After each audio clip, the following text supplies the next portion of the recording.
We're going to talk a little Browns now, guys. And before we do that, if you're looking to gamble responsibly and do it with FanDuel because it is America's #1 sportsbook. And right now, new customers get $150 in bonus bets with any winning $5 bet. That's $150 if your team wins. You can bet on all your favorite NBA teams and players with quick bets, live same-game parlays, exclusive props, and much, much more. Just visit FanDuel.com/UCSS and shoot your shot. FanDuel, an official partner of the NBA. So last week, Daniel Jeremiah, who does a podcast with Bucky Brooks, Bucky's come on the show. Bucky's been phenomenal. If you guys don't listen to the Move the Sticks podcast, I would highly recommend it for your football needs. They do a great job covering the NFL. They started their championship foundation offseason movement, and they just did the AFC East. They have not done the Browns yet. And, Steve, you take tagboard full just to show everybody what we're going to base our next exercise off. So they ranked individual players. This is for the Dolphins on a 4-part scale to determine if they have a championship foundation or not. They use colors. Blue is for a blue chip player. Green is for good. Yellow is age, injury, or contract concerns. And pink is unproven. Red, which is not on the key, is we don't have an answer. So we're going to do this for the Browns, except instead of doing it for specific positions, we're going to do position groups just to make it a little easier, so we're not going to go through 56 players. But do you guys understand the parameters of how we're grading, or I guess categorizing, the Browns and their championship foundation? Jay, G, Earl, we all on the same page with how we're going to do this? I think so, yeah. I mean, that's not the way I would have done it. The names are kind of like, okay, all right. I get the gist of what they're saying. We're going to figure this out. So we'll do it together. So we'll start with the quarterbacks for the Browns. Would you I just don't understand why they didn't do it like on a point system. Rate them all 1 to 5. Rate the GM, the coach, the quarterback, and then other players. You know, your best wide receiver, your best running back, and you get 1 point if you're not very good, 5 points if you're the best, and then get a point system, and the top points are. Well, let's do it this way today, and later in the week we'll do a point system, and then we should actually compare these to other AFC North teams just to see where the 4 teams in the AFC North. And I like Jeremiah too. I think he's great. Yeah. But so today we're going to follow their lead, and maybe later in the week we'll do points. So blue is blue chip, top of the line. Okay. Green is a good player. Yellow, age, injury, or contract concerns, so question marks. And then pink is unproven. So pink's the worst, blue's the best. Essentially 1 to 4. G, if you want to do 1 to 4, we'll color code it for you. We'll color code it for you. But let's start with the quarterbacks for the Browns. It's Deshaun Watson, it's DTR, and it's insert third quarterback if they decide to sign one. On this championship foundation scale, would you grade the Browns quarterback room as a blue chip room, a good quarterback room, an age, injury, contract concern room, or as unproven and young? Man, that's yellow. This is like Uno. This is a yellow reverse draw 2. DTR is young and he got hurt, so I don't know. And he played well in a couple of games, I guess, or medium, and then he played really bad against, some really good teams like the Ravens. Deshaun Watson isn't really unproven. He's had some good in his past, but he is a question mark. But he is a question mark because of all 3 things you said. Is not the age, but is his injury, it's the contract, and it's his availability. So I would give it a yellow. I mean, for me, I would give it a yellow as well. I think that DTR is unproven, had the injuries. I think with Deshaun Watson, it's the injuries and, a question of whether he can overcome the mental hurdles to match what he still can do physically. So I would definitely give it a yellow as well. Yeah, I would go yellow too. The thing that I would say on this, when you're talking, I think this is obviously the most important chip on the board in building a championship. And to me, I would ask this question: proven or question mark? Because I think that's what you can basically boil all 32 NFL quarterbacks into that category.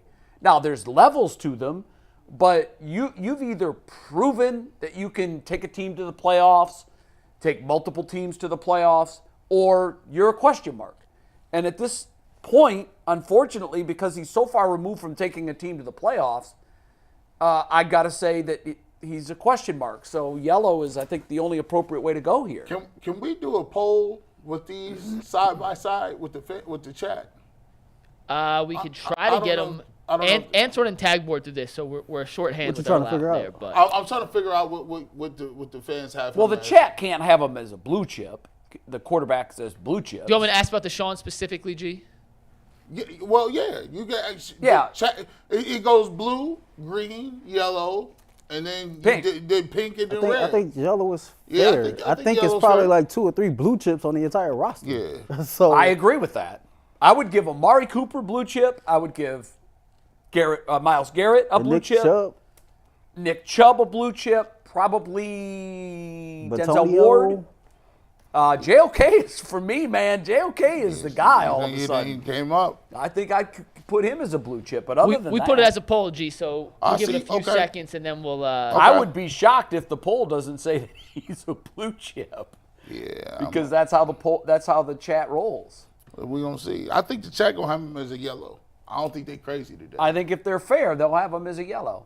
So we have as a yellow. That's a clean sweep across the board. Let's go to the running back room for the Browns. Not just Nick Chubb, the running back room. You have Chubb right now. You have Jerome Ford, Pierre Strong. Kareem Hunt is no longer part of this running back room. He's a free agent. So for the sake of this, Chubb, Ford, Pierre Strong. Is that a blue chip running back room, a good running back room, an unproven / injury concern / age room, or is that too young to be able to be graded? I think it's easy. That's a blue chip room because you have Nick Chubb. But what about the injury? I'm coming. The injury doesn't. I like that. The injury to me doesn't really bother me because it's 2024 and I understand medicine and surgeries is much more advanced than it was 20 years ago. Right. And I kind of view Nick Chubb in the same light that I used to Adrian Peterson. Sure. You know what I mean? Indestructible.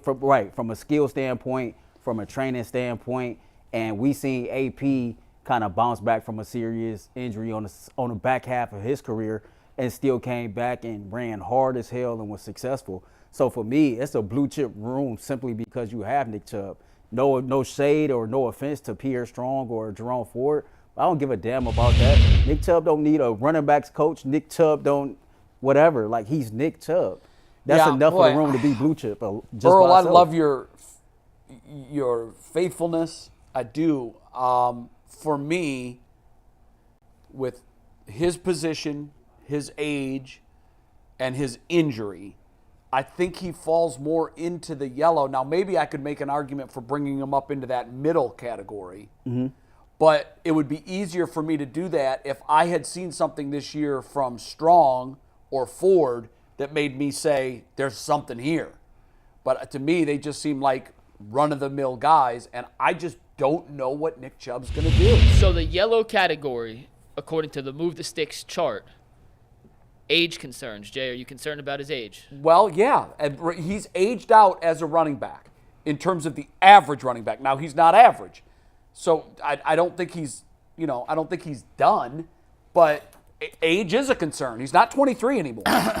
So injury is, we don't need to speak to that. We know he's injured. He had the worst injury that you can have. And contract's the third one. And contract is the third one. So for me, he fits most of those check marks. And like you said, you don't really care about Strong and Ford. They didn't move my needle enough to upgrade the room. And because of that, I'd put them as a yellow. So we have a yellow and a blue. G, where do you fall on this? Man, as much as this hurts me, it kills me to say that. I gotta go yellow, and it ain't no like regular yellow. This is like a deep yellow. No! This is like dehydrated yellow. See, I'm closer to the middle one. Jay Canary yellow. I'm canary yellow. I am just because I love Nick Chubb so much. I'm that yellow. We'd be like, man, you need to drink more water. Your urine is not supposed to smell. Yeah, your urine's not supposed to smell like that, son. Now, asparagus pea. Yeah, something that is wrong with real out of lot. Y'all out of pocket. That is acidity in that. What's going on? Let me just read you this, man.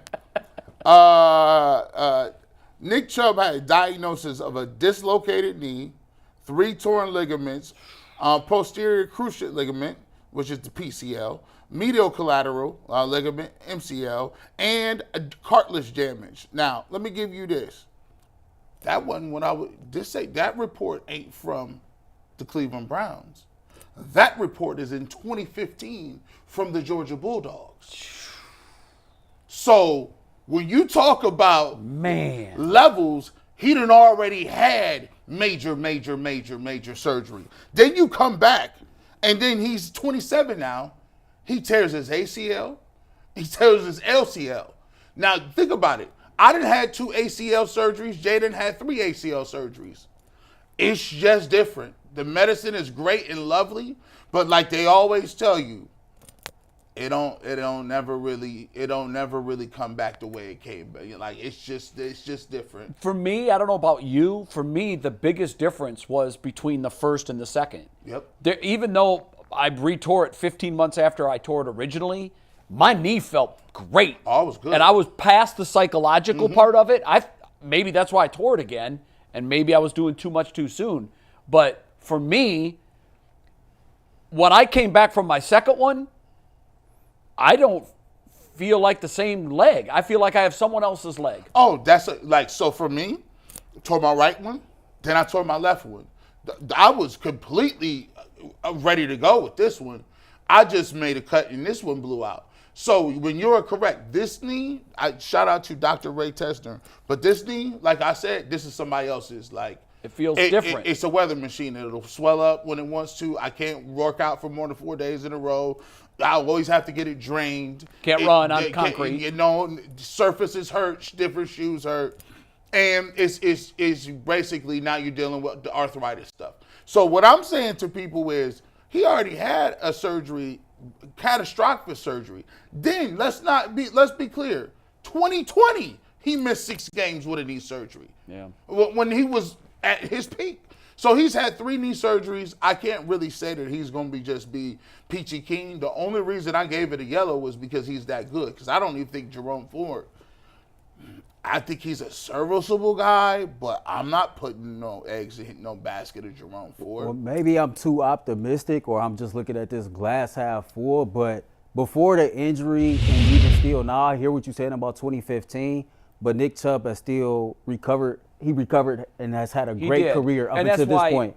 So it's fair to compare him to Adrian Peterson. And that's what the point I was getting to. Even before this injury, we've been talking a lot about contracts, his age, the position he played.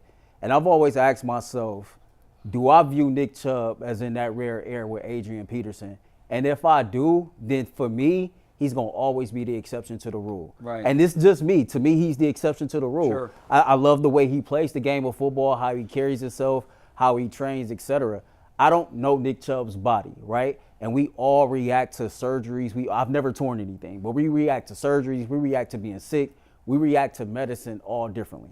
Sure. There's no one way that we recover from things. No, but there is a standard. Right. So I'm just saying. But you're right. In this same light, just like Adrian Peterson, he could be the exception, just like Adrian Peterson was. Yeah, and I hope to God you're right. I just think Nick Chubb is that dude on so many levels, and I have faith. Even if he's not ready for the first or the second game of the season, whenever Nick Chubb does take that field, I think he's going to be 100% ready, and I think that he's still going to have a significant impact. Yeah, I hope you're right. I want more than anything for him to return to form and be that guy again. I know that the odds after 1 go down considerably. The odds after 2 go down even more than they did after the first one. So, but if there's a human in the league that can do it, it's Nick Chubb. Yeah, and like Jay, I feel what you're saying, and I know we're going to get into this later, but like when I did the Ultimate 216 show this past week, I talked about your journey being your journey. Like, we know what the standard is. We know what traditionally happens, this, that, and the third. But if somebody told me there's a 98% chance, Earl, that you can't do this, I'm going to bet on that 2% chance I can get it done no matter how hard that task might be. Yeah. So we asked the chat about Deshaun Watson. 56% agreed with him being in the yellow category right now. So I'm going to put up the Chubb one. We'll get you the Chubb results in a sec. A symbiotic relationship, me and the chat. Well done, chat. I mean, look, no one's taking any pleasure in handing out yellows. It sucks, just but being realistic. the idea of this exercise is I actually like the way they posed it. Okay. Now that I look at it, because they give you a lot of reasons you could be a yellow. But what I don't like about it, if you use a number system, you can add them all up, divide by 3 or 4, or however many categories. It's and get easier an to average. compare team to team with the numbers. Yeah. Number. I want the That's my analytic mind. I want a number. You are a 7.2, ma'am. That's it. Speaking don't of give me numbers, green. I don't know what that means. Speaking of numbers, Jay, let's go to the wide receiver room, who outside of Amari Cooper left a lot to be desired. Tight ends are its own category. So David Njoku is not. This is not pass catchers. All right. Just receivers. Is this So the blue chip blue- room? A green room, which is good. An age, injury, or contract concern room yellow, or pink, unproven / young. Man, see, this is such a mixture. This the tight end. This is where the numbers come. I like the numbers more. This one's a tough one. Because you This got one's Amari really tough. Cooper, who is clearly a blue. And then you got everybody else who is clearly a pink. Yeah. So I don't know what blue and pink make. I think blue and pink means that's an A mixed with a D. Okay. Minus. So therefore you get around somewhere average. So- Maybe. So maybe not green, but are you yellow? Oh yeah, you definitely yellow. It's like But with Amari Cooper, I see it. I'm able to go. We'll adjust this. We could go greenish yellow. If you think it's on the low end of green, high end of yellow, we could go let greenish Earl speak yellow. once, because maybe Earl thinks they're blue. I don't know. unripened bananas.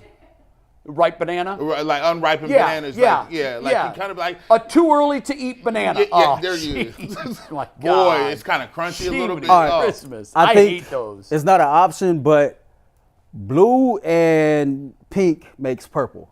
So they're purple. Okay. Because Amari All right. Cooper is a blue chip. Everybody else is unproven. There's right. nobody else in that wide receiver room that I can take to Chase But Bank for the and sake cash of this, that in as yes, a check. but for the sake of this exercise, we've got to pick a You color gotta- for the whole yeah. room. Purple. And the rest of the room is bringing him down Hold hard. on. I thought David Njoku was in this group. No, No, No, he's tight tight end is a end. separate category. Tight ends, its own cat. We're doing tight ends next. This is just the So wide I can give receivers. tight ends a blue. Now we on UCSS, we making our own color. They purple.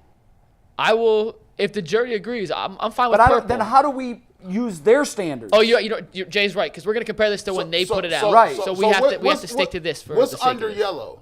Green. No, Oh, no, under blue- yellow pink. is pink, unproven, and young. And see, more of the receiver room is unproven and young. The majority of them, I gotta go with that. You got to go pink. They got pink. I'm sorry, Amari. Then I got to go pink too. Yeah, Because the me wide too. receiver room is 6 or 7 deep, and he's the only one. The only Yeah, you're one. right. I You're right. I mean, would- you got a blue chip, and then you got a whole bunch of I don't knows. And just so everyone listening, if you're just tuning in or you clip this later, we're going to compare this back to when they released the Browns. So that's why what are that's they why doing we're it this stick- week? They did all 4 AFC East teams on Thursday. Okay. It's a once-a-week pod, so it could be – I'm not sure what division's next, but I'm sure Well, they'll do if they division go by division. east to west, then we're next. We should maybe I mean, they you go could go NFC south. East. You could go south Who knows? next. But when they do release it, we're going to come back and compare, which is why Okay. I want to stick to this. Here's the best way to put it, because we just had the same conversation amongst the running back group, right? Jerome Ford might not be all that, but I know Jerome Ford is a home run hitter and he scored touchdowns. I think Jerome Ford Is he? he's a home run hitter and he scores touchdowns. A lot of his plays were big plays, right? So what I'm saying, I don't know. Were they, what I'm saying is, He made some. What- what- But right, I can't. I some. wouldn't put him as a. To me, he was just this is kind the point of I'm a trying to grinder. make. This is the point I'm making. All right. When it comes to the second best in each position group, Okay. I trust Jerome Okay. Ford more than I trust Yeah. the second best wide receiver on the Cleveland Yeah. Browns. Well, and that's the way we have them rated. We have Yeah. He's yellow better- for the running backs Yeah. and Right. pink for the receivers. Right. He's better at his position than Elijah Moore or You know what it Bell. almost looks like? It almost looks like, because Jason always says GMs earn their money on the fringes, not on the stars. It looks like the model that the GM for the Browns has used, and I don't know, I mean, you can kind of look at this and see it. You've got a really, really good player at every position, but not a lot of depth.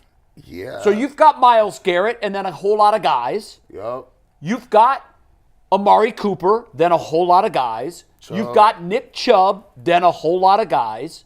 Where the San Francisco 49ers have taken it a different way, and instead of doing it Andrew Berry's way, they've got stars at every position and then a lot of depth as well. See that's what hurts the Browns, and when you want to talk about whether the Browns is doing something that you like, When I look at the San Francisco 49ers, they have moves where it's splash.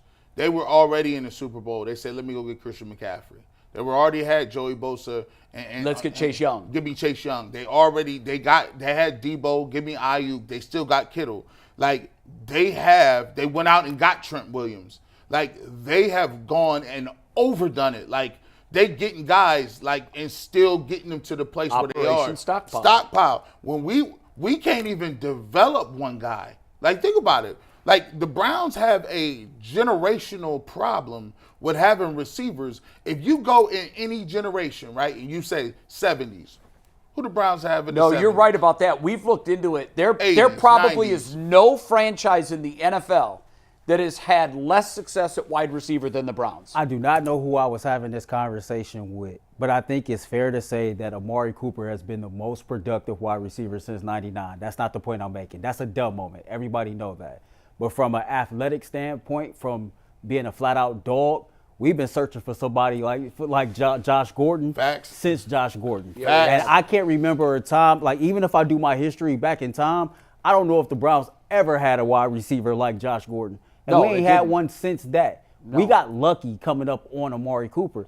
And so this is a position that I definitely think needs to be addressed. And you got to keep swinging at it, man, until you can finally hit that thing out the park. Right? I agree with that, but you definitely have to change your approach. Yeah, you do. Because drafting wide receivers in the third round is not doing, it. Sixth round is not it. No, however you're valuing wide receivers, you need to rip up that book and go back to the drawing board because the qualities that you have valued in wide receivers have given us Bell and Schwartz, and the list goes on and on and on. However you're doing it, you need to change it because it's not working. Now, I'm not saying that this person is going to be a major contributor. I'm just saying that this person I'm about to mention, I'm intrigued by. Michael Woods. I am very intrigued by Michael Woods. 2 years ago when he did play, I ain't going to say he showed a lot of something. It's just something about this dude that I'm intrigued, and I'm interested to see how he's going to bounce back from that injury. All right. And if he can make this team in this upcoming training camp. All right. Naming about 17 receivers, McNuggets. 17. Go ahead. We'll take 16, and then we can complain it's not enough. We'll make this one quick because I think we'll be in agreement. Tight end. Is that a blue chip position group for the Browns? Because I think we have nice depth there, too. I'll go blue chip. Actually, if you like, I think like David Njoku is really just me. See, he just now learning how to get open. Like he just really, and he don't even really run crazy vertical routes. And one of the things that I think he realized is, hey, I'm bigger than these dudes. I shouldn't be going down that easy. You think he had an epiphany? Yeah, like he's like, hold on, like sometimes you ever see watching the NFL and receivers just look like they just naturally they anticipate the contact and just fall down. Like he's like, hold on, let me just stiff arm a couple of these DBs. Hey, I'm bigger than these dudes. I think he really. The light has gone off. I like Harrison Bryant. I like what they do with Harrison Bryant. I mean, he does a lot of different other things. I even like their third tight end. Who was his name? The kid. Was it Akins? Yeah, Akins. I like Jordan Akins. He was somebody that when they added him to this team last offseason, I thought that was a good move because he had some familiarity with Deshaun Watson. Right. Harrison Bryant, still a young player, serviceable, solid, good dude. David Njoku has propelled himself into, in my opinion, a top 5 tight end. What I in the need NFL. to see, though, from Njoku is that he can do it with someone else other than Joe Flacco. So for that, because Joe's gone, I would give them the blue chip because I would look at it and saying you got 2 that's good and you got 1 I think blue chip is fair. In agreement. Do you still? I still. There's one thing I can nitpick with.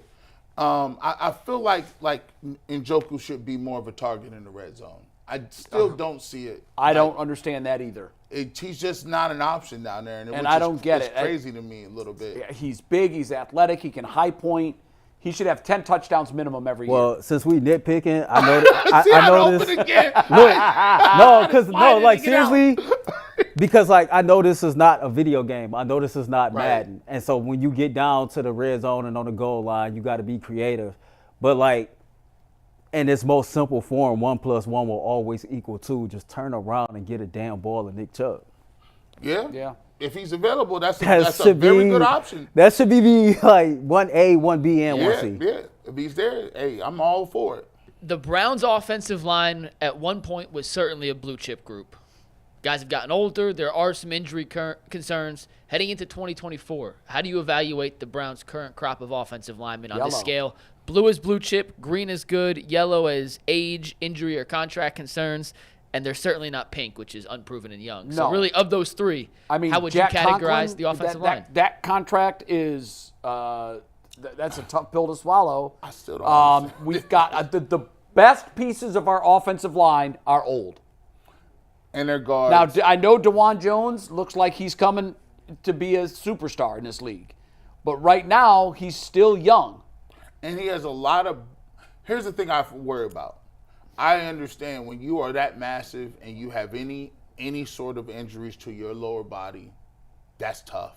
Especially at that position. Especially at that position because it's going to take you bending. It's going to take a lot of wear and tear. You're bending and getting in a pass that you need your legs and your feet. I would give them like an unripened banana. Not quite yellow, but maybe green? Yeah, like What a do you yellowish have? green. I got them at yellow, and the reason I don't have them at blue chip is because the injuries are starting to pile up and age is a real thing. But I have them at yellow. Joe Bitonio, solid, solidified. I know what I get out of Wyatt Teller. Jack Conklin, he got some injury concerns, but when he is healthy, he is always somewhere in the top 12 according to PFF as far as, his offensive grade. Then you got the young dudes like DeJuan Jones, of course, under. You want to go green? You sound like you're going green. What's green? Good? Green Yeah, is green is good. good. Okay, Green so is that's good. what I Let's meant. go to, green. My apologies. Let's go green. That's what I meant, green. But see, that's what the I meant, thing green. is, in the I think they're description good. of yellow is old and contract, and I got and that's injuries. my bad. I had the colors wrong. Old, It's injury, green. contract. Well, let me concerns, ask green. you guys this to make it easier. Are you more confident this line is good than your concerns are about their age and durability? Well, the other thing, too, is perhaps the strongest piece of all of it is gone. And that's the coach. And that is another factor to He consider. pulled rabbits out of hats last year with guys that I'm pretty sure were loading FedEx trucks before they came here. So Jared Wills was not playing well. I mean, Jared Wills, he had brought his play up, but his play had a long way to go. So you have Jack Conklin being hurt the last 3 years. Those are your two tackles. But then you got DeJuan Jones, who probably is the future.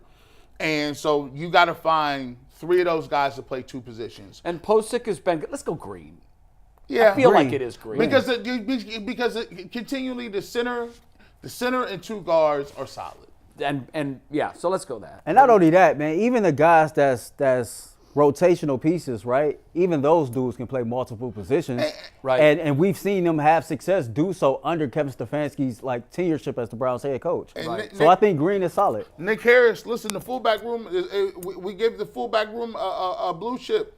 You got to better go back to them and ask for some money. They got Nick Harris now is playing. Filling that void. Are there any other categories? I mean, we There's gotta a go whole defense, but we're going to save that for tomorrow, Hey, what was actually, that because dude there's a name? couple of things I want to get to Brian today. Vickers? Lawrence Yeah, Vickers. Lawrence Vickers. Yeah. You know, Lawrence Vickers was in that backfield. He was out. Him and Peyton Hillis. Go back and watch Peyton Hillis. That year he was a terror. When he got on the cover of Madden. the next year. Yeah. Peyton was a Hillis. machine. He was a monster.